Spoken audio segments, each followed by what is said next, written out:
여러분, 요즘 주변에서 주식으로 대박 났다는 얘기 많이 들으시죠? 하이닉스로 3천 벌었어. 삼성전자 덕분에 차 바꿨다. 이런 이야기들 말이에요. 코스피가 연일 신고가를 찍으면서 4,650선까지 치솟았습니다. 사상 최고치예요. 이제 5천도 코앞이고 6천도 꿈이 아니라는 분위기죠.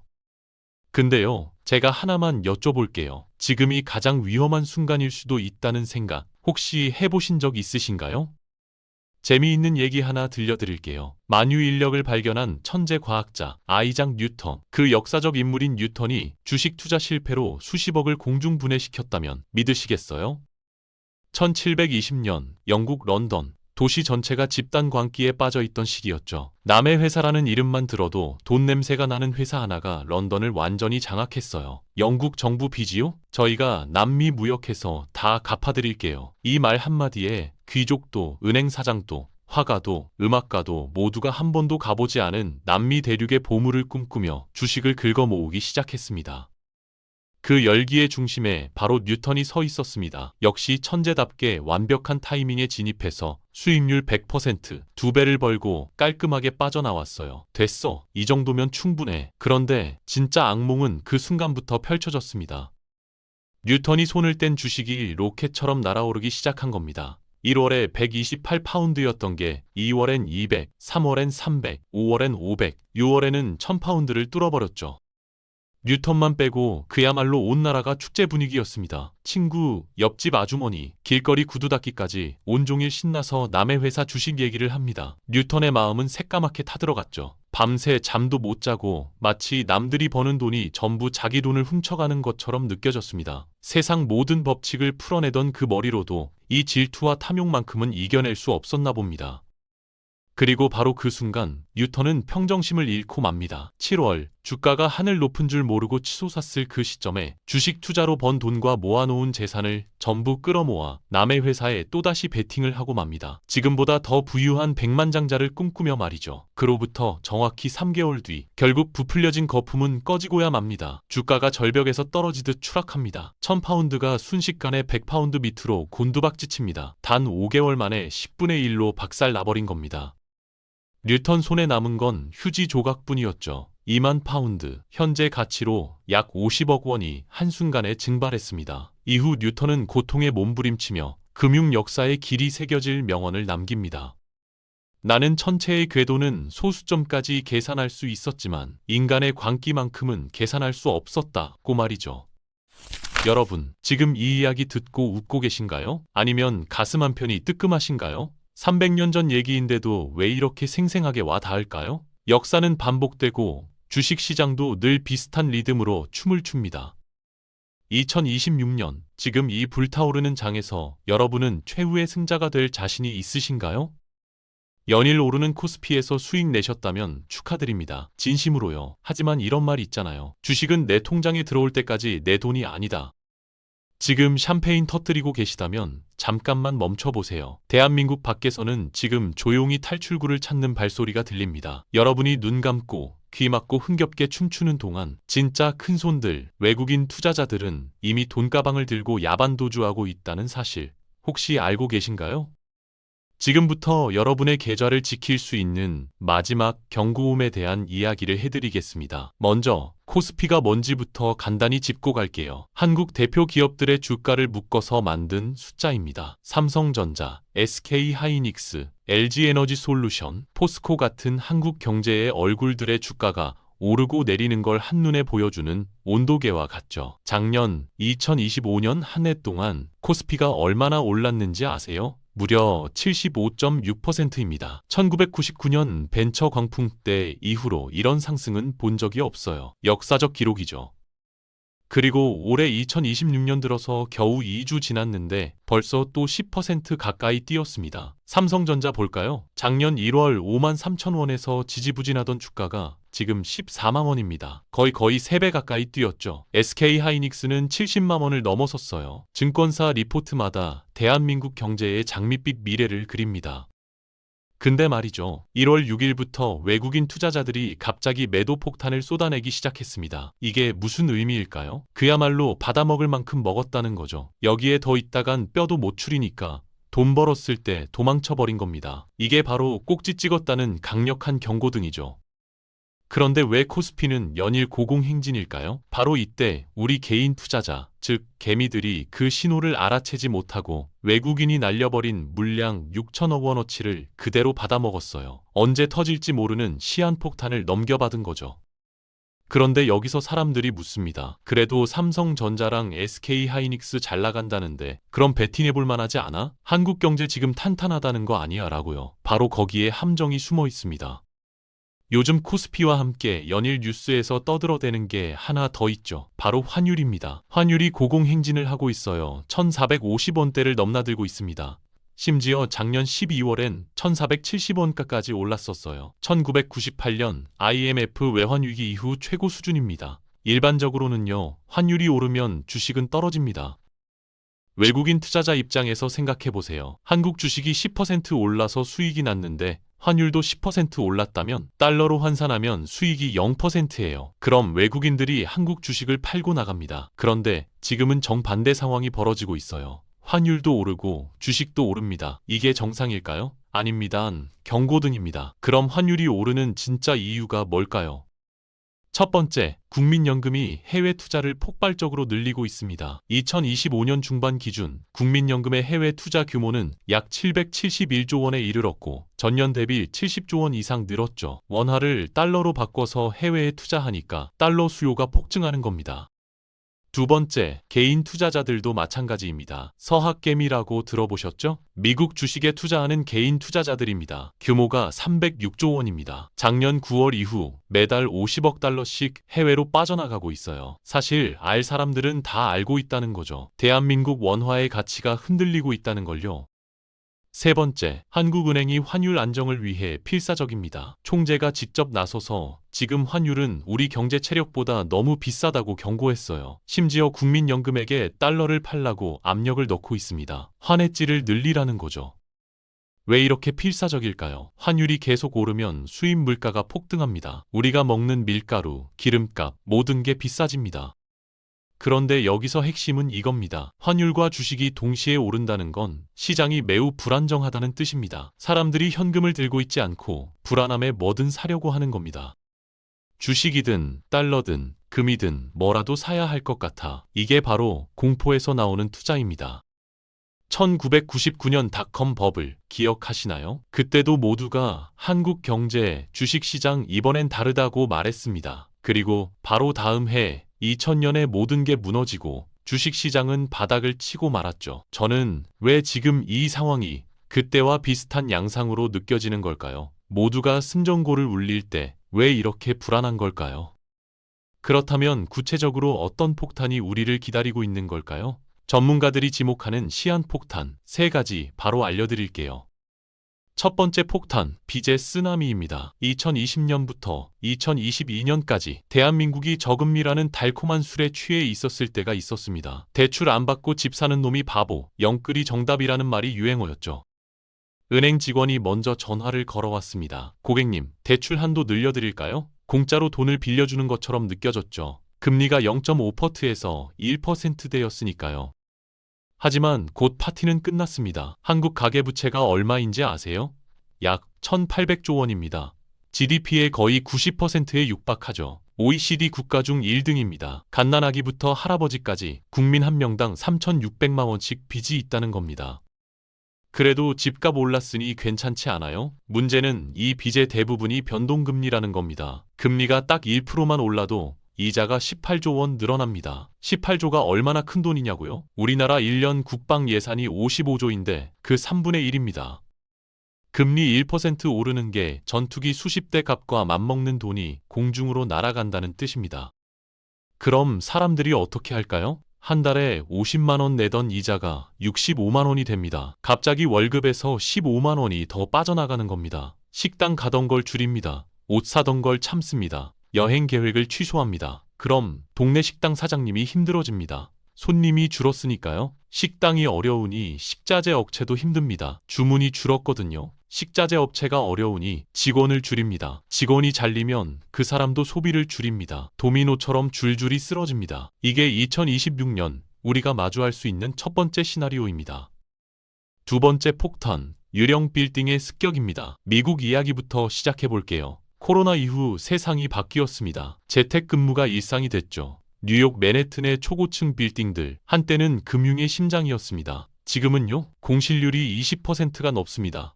샌프란시스코는 더 심각합니다. 30%가 넘어요. 사무실 필요 없어요. 집에서 일하면 되죠. 테크 기업들이 사무실을 반납하기 시작했습니다. 문제는 이 빌딩들이 빚으로 지어졌다는 겁니다. 그리고 2025년과 2026년 이 빌딩 대출 만기가 쏟아집니다. 규모가 약 1조 5천억 달러, 우리 돈 2천조 원어치입니다. 건물주가 돈을 갚으면 문제없죠. 하지만 못 갚으면 은행이 이 건물을 넘겨받습니다. 그런데 사려는 사람이 없습니다. 결국 헐값에 던집니다. 2023년 3월 실리콘밸리 은행이 무너졌습니다. 하루 만에요. 그 다음날 무슨 일이 일어났을까요? 전 세계 주식시장이 동시에 폭락했습니다. 한국도 예외가 아니었습니다. 코스피가 하루 만에 2% 넘게 떨어졌죠. 왜 미국 지역 은행 하나가 무너지는데 한국 주식이 떨어질까요? 모두 연결돼 있기 때문입니다. 미국 은행들이 무너지면 외국인 투자자들이 패닉에 빠집니다. 달러가 필요해. 안전자산으로 도망가야 해. 그럼 어떻게 할까요? 한국 주식을 팝니다. 달러를 만들어야 하니까요. 실제로 2008년 금융위기 때가 그랬습니다. 리먼 브라더스가 무너진 건 미국 일인데 한국 코스피는 반토막이 났습니다. 외국인들이 한 달 만에 20조 원어치를 팔아치웠거든요. 그리고 지금 상황을 보세요. 외국인들이 한국 주식을 얼마나 갖고 있을까요? 코스피 시가총액의 약 30%입니다. 약 700조 원어카예요. 미국에서 상업용 부동산 위기가 본격화되면 지역 은행들이 줄줄이 무너질 겁니다. 그럼 외국인들이 현금 확보를 위해 한국 주식부터 팔기 시작합니다. 왜 한국부터냐고요? 한국은 외국인들에게 현금 인출기거든요. 미국이나 유럽 시장보다 유동성이 좋아서 팔기 쉽습니다. 게다가 지금 코스피가 사상 최고치예요. 팔기 딱 좋은 타이밍이죠. 2008년의 재현입니다. 더 무서운 건 한국도 비슷한 문제를 안고 있다는 겁니다. 서울 강남의 오피스 빌딩 공실률 올라가고 있습니다. 판교 테크노밸리도 마찬가지예요. 스타트업들이 사무실을 줄이거나 반납하고 있습니다. 직원 10명인데 100평짜리 사무실이 필요해? 이 빌딩들도 대출로 지어졌습니다. 건물주들이 버티고 있지만 미국발 위기가 오면 한국 부동산도 동시에 무너질 수 있습니다. 그럼 한국 은행들도 흔들립니다. 은행이 흔들리면 대출이 꽁꽁 얼어붙습니다. 대출이 없으면 기업들이 자금난을 겪습니다. 기업이 어려우면 고용이 줄어듭니다. 고용이 줄면 소비가 줄고 소비가 줄면 주가가 떨어집니다. 2008년 금융위기가 집에서 시작됐다면 이번엔 미국 빌딩에서 시작될 수 있습니다. 그리고 그 여파는 바다를 건너 한국까지 덮칠 겁니다. 세 번째 폭탄, AI 광풍입니다. 요즘 AI 정말 뜨겁죠. 엔비디아 주가 2년 만에 6배가 올랐습니다. 그런데 이게 왜 한국 문제냐고요? 코스피를 보세요. 지금 코스피 상승을 이끄는 주역이 누구죠? 삼성전자, SK하이닉스입니다. 이 두 회사가 코스피의 30%를 차지합니다. 그리고 이 두 회사가 뭘 만들죠? 반도체입니다. 누구한테 파나요? AI 기업들한테 팔아요. 엔비디아가 AI 칩을 만들려면 SK하이닉스의 HBM 메모리가 필요합니다. 데이터 센터를 돌리려면 삼성전자의 D램이 필요합니다. 그래서 작년 한 해 SK하이닉스 주가가 몇 배 올랐습니다. 다들 환호했죠. 그런데 질문 하나 할게요. 만약 AI 거품이 터지면 엔비디아 주가가 폭락하면요? 데이터 센터 투자가 멈추면요? 삼성전자와 SK하이닉스의 주문이 뚝 끊깁니다. 그럼 두 회사 주가가 폭락합니다. 그럼 코스피의 30%가 무너지는 겁니다.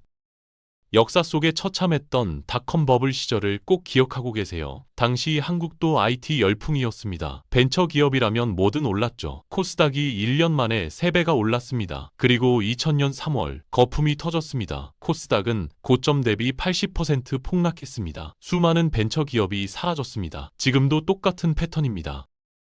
엔비디아 PER이 70배가 넘습니다. 현재 엔비디아가 앞으로 70년 동안 지금 수준의 이익을 계속 내야 지금 가격이 겨우 설명이 된다는 뜻입니다. 미래의 기대감까지 더해져 엄청나게 부풀려져 있다는 뜻이죠. SK하이닉스 PER도 40배가 넘어요. 정상적인 제조업 회사 PER이 10배에서 15배인데 40배, 70배예요. 이게 정상일까요?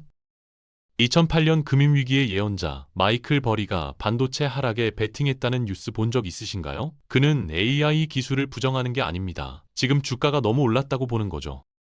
더 무서운 건 뭔지 아시나요? 지금 대한민국은 삼성전자, SK하이닉스 외에 다른 선택지가 없다는 겁니다. 미국은 다양합니다. 테크 기업도 있고, 금융도 있고, 헬스케어도 있고, 소비재도 있습니다. 두 기업이 조금이라도 흔들리면 한국 경제 전체가 휘청인다는 소리예요. 실제로 2023년 반도체가 불황이었을 때 코스피가 2200선까지 떨어졌습니다. 지금은 AI 덕분에 4600까지 올랐지만 만일 이게 AI 거품이라면요? 다시 2000대로 떨어질 수 있습니다. 그게 무슨 뜻이냐고요? 지금 4600에서 산 사람들은 반토막이 난다는 뜻입니다. 그리고 그 타이밍이 언제 올지 아무도 모릅니다. 내일 올 수도 있고 1년 뒤에 올 수도 있습니다. 하지만 한 가지는 확실합니다. 역사는 반복된다는 겁니다. 2000년 닷컴 버블, 2008년 금융위기, 2020년 코로나 폭락. 매번 이번엔 다르다고 말했지만 결과는 여지없이 똑같았습니다. 그때의 위기가 떠올라 두려우신가요? 하지만 너무 겁먹을 필요 없습니다. 우리에게는 아직 탈출할 시간이 있으니까요. 부자들의 돈 버는 법을 배워 탈출 신호를 읽고 준비한다면 10년 안에 부자가 되는 주인공은 바로 여러분이 될 수 있습니다. 투자의 거장, 투자의 신, 워런 버핏. 다들 알고 계시죠? 워런 버핏의 현재 현금 보유액 3,250억 달러라고 합니다. 우리 돈 400조 원이 넘는 현금을 쌓아두고 아무것도 안 사고 있다고 하죠. 2023년부터 버핏은 계속 팔기만 했습니다. 포트폴리오의 절반을 차지하던 애플 주식, 그걸 절반 넘게 정리했습니다. 미국 금융의 심장부, 뱅크 오브 아메리카도 대량으로 매도했죠. 전 세계 투자자들이 숨죽이며 지켜봤습니다. 버핏이 다음엔 뭘 살까? 하지만 버핏은 꿈쩍도 안 했습니다. 400조 원의 현금만 움켜쥔 채 그냥 기다렸습니다. AI니 반도체니 메타버스니 하며 모두가 미래 산업의 혈안이 되어 있을 때 투자의 신 워런 버핏은 조용히 앉아서 차를 마시고 있었던 겁니다. 왜일까요? 버핏은 조용히 지켜보는 겁니다.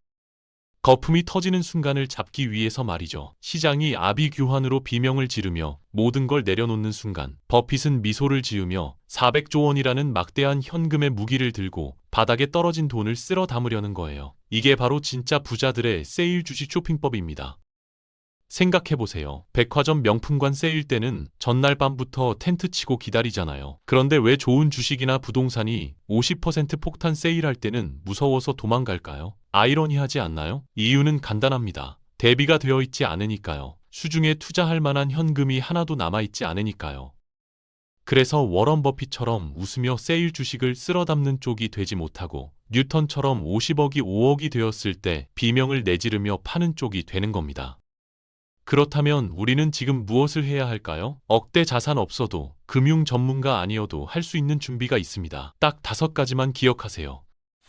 첫 번째, 지금 당장 수익을 현금화하세요. 주식 앱을 열어보세요. 수익 나고 있는 종목이 있나요? 그중 30%에서 50%는 지금 바로 파세요. 더 오를 것 같은데요. 그 생각이 바로 뉴턴을 무너뜨린 생각입니다.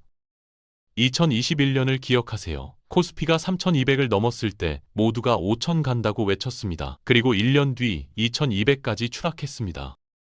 그때 팔았어야 했는데 후회해도 늦습니다. 수익은 확정할 때 내 돈이 됩니다. 화면에 보이는 숫자는 환상일 뿐입니다. 현금을 최소 30%, 가능하면 50%까지 확보하세요. 평상시엔 현금이 손해처럼 보입니다. 인플레이션이 갉아먹으니까요. 하지만 위기 때는 다릅니다. 현금이 가장 강력한 무기가 됩니다. 2020년 코로나 폭락 때 현금을 가진 사람들이 뭘 했을까요? 삼성전자를 4만 원대에 샀습니다. 1년 뒤 10만 원이 됐죠. 현금이 없었던 사람들은 그냥 지켜봤습니다. 아니면 공포에 질려 바닥에서 팔고 쪽박을 찼습니다. 지금 여러분이 쌓아둔 현금이 폭락장에서 10배의 가치를 발휘할 겁니다. 두 번째, 빚을 당장 줄이세요. 신용대출 있나요? 주식 담보대출 있나요? 마이너스 통장 쓰고 있나요? 빠른 시일 안에 일부라도 갚으세요. 금리 내려가면 그때 갚지 뭐. 착각입니다. 지금 상황에서 금리는 절대 안 내려갑니다. 오히려 더 오를 수 있어요. 한국은행이 환율 때문에 금리를 못 내리고 있습니다. 금리를 내리면 환율이 더 오르거든요. 환율이 1,500원, 1,600원 가면 기름값, 밀가루값, 라면값 전부 폭등합니다. 그럼 서민들이 난리 납니다. 금리를 못 내리는 겁니다. 빚이 있으면 선택권이 사라집니다. 주가가 떨어져도 버틸 수 없습니다. 은행이 마진콜을 걸면 무조건 팔아야 합니다. 빚이 없으면 떨어져도 버틸 수 있습니다. 아니, 오히려 더 살 수 있습니다. 비투는 지금 같은 시기엔 독약입니다. 폭탄을 안고 춤추는 거예요. 세 번째, 새로 들어갈 돈이 있다면 멈추세요. 지금 안 사면 기회를 놓친다는 생각이 들 겁니다. 그 생각이 바로 위험 신호입니다. 코스피가 4,650입니다. 사상 최고치예요. 역사를 보세요. 사상 최고치에서 산 사람들은 어떻게 됐나요? 2000년 코스닥 2,800일 때 산 사람들 20년 넘게 물렸습니다. 2021년 코스피 3,200일 때 산 사람들 1년 만에 30% 손실 봤습니다. 지금은 관망하세요. 기다리세요. 진짜 기회는 모두가 포기할 때 옵니다. 모두가 이제 주식 안 해 라고 던져버릴 때 바로 그때가 살 타이밍입니다. 네 번째, 주변을 관찰하세요. 경제 뉴스는 믿지 마세요. 정부는 지금 괜찮다고 말합니다. 코스피 5천 간다고 말합니다. 하지만 뒤에서는 작년 12월 한 달 동안 외환 보유고를 127억 달러나 털었습니다. 1997년 IMF 이후 28년 만에 가장 많이 줄어든 겁니다. 왜 털었을까요? 환율을 억지로 누르려고요. 시장 원리를 존중한다고 말하면서 뒤에서는 매일 달러를 팔아서 인위적으로 환율을 조작하고 있습니다. 이게 건강한 시장일까요? 아닙니다. 이건 응급처치입니다. 임시 방편입니다. 그리고 IT 산업 빼면 한국 경제 성장률이 1.4%밖에 안 됩니다. 삼성전자와 SK하이닉스가 기침 한번 하면 대한민국 경제 전체가 독감 걸려서 쓰러진다는 소리예요. 반도체 가격이 꺾이는 순간 어떤 지옥이 펼쳐질지는 누구도 말 한마디 안 합니다. 대신 주변 사람들을 보세요. 평소 투자 안 하던 친구가 주식 계좌를 자랑하나요? 단톡방에서 종목 추천이 날아다니나요? SNS에 나도 이렇게 벌었다는 자랑이 넘쳐나나요? 그게 바로 꼭지점이라는 신호입니다. 다섯 번째, 절대 시장을 떠나지 마세요. 이게 제일 중요합니다. 폭락이 오면 사람들이 뭘 할까요? 주식 앱을 지웁니다. 뉴스를 끕니다. 주식은 이제 안 봐 하고 등을 돌립니다. 그럼 기회가 왔을 때 못 봅니다. 2009년 3월 코스피가 바닥을 찍었을 때 누가 샀을까요? 시장을 지켜보던 사람들이었습니다. 6개월 뒤 주가가 50% 올랐을 때 앱을 지웠던 사람들은 뉴스를 다시 켰습니다. 아, 그때 샀어야 했는데. 하지만 이미 늦었습니다. 진짜 기회는 시장 한복판에 서 있는 사람들에게만 보입니다. 폭락장일수록 눈을 부릅뜨고 시장을 지켜봐야 합니다. 그리고 리스트를 만들어 두세요. 삼성전자 7만 원 이하면 산다. 카카오 4만 원 이하면 산다. 미리 정해두지 않으면 폭락이 왔을 때 패닉에 빠져서 아무것도 못합니다. 정리하겠습니다. 수익 나는 주식 30에서 50% 현금화하세요. 빚이 있다면 빠른 시일 내에 일부라도 갚으세요. 지금 새로 들어가고 싶은 마음이 든다면 지금은 멈추세요. 정부 말은 믿지 말고 주변 사람들을 관찰하세요. 시장을 떠나지 말고 살 리스트를 만들어 두세요. 이게 전부입니다. 복잡하지 않습니다. 여러분, 선택의 순간입니다. 모두가 춤추는 축제장에 남아서 폭탄이 터질 때까지 기다릴 건가요? 아니면 남들보다 한 발 먼저 출구를 확인하고 대비해 둘 건가요? 2026년에 위기가 올지 안 올지는 아무도 모릅니다. 하지만 한 가지는 확실합니다. 준비한 사람은 반드시 살아남는다는 겁니다. 그리고 살아남은 사람만이 다음에 다가올 장밋빛 기회를 잡습니다. 여러분의 계좌는 정부가 지켜주지 않습니다. 한국은행도, 국민연금도, 외국인도 지켜주지 않습니다. 여러분 스스로 지켜야 합니다. 300년 전 뉴턴의 말처럼 누구도 인간의 광기를 계산할 수 없죠. 하지만 우리는 이제 압니다. 광기에도 패턴이 있다는 걸. 그리고 그 패턴을 아는 사람은 당하지 않는다는 걸. 폭락은 돈을 없애지 않습니다. 돈의 주인을 바꿀 뿐입니다. 역사는 반복됩니다. 다만 공부한 사람과 휩쓸린 사람의 계좌 잔고만 달라질 뿐입니다. 2026년 당신의 이야기는 어떻게 쓰일까요? 선택은 당신의 것입니다. 그리고 그 선택은 지금 이 순간부터 시작됩니다. 오늘의 이야기가 도움이 되셨다면 구독과 좋아요 부탁드립니다. 다음 시간에도 귀에 쏙쏙 박히는 참 쉬운 이슈 이야기로 찾아뵙겠습니다.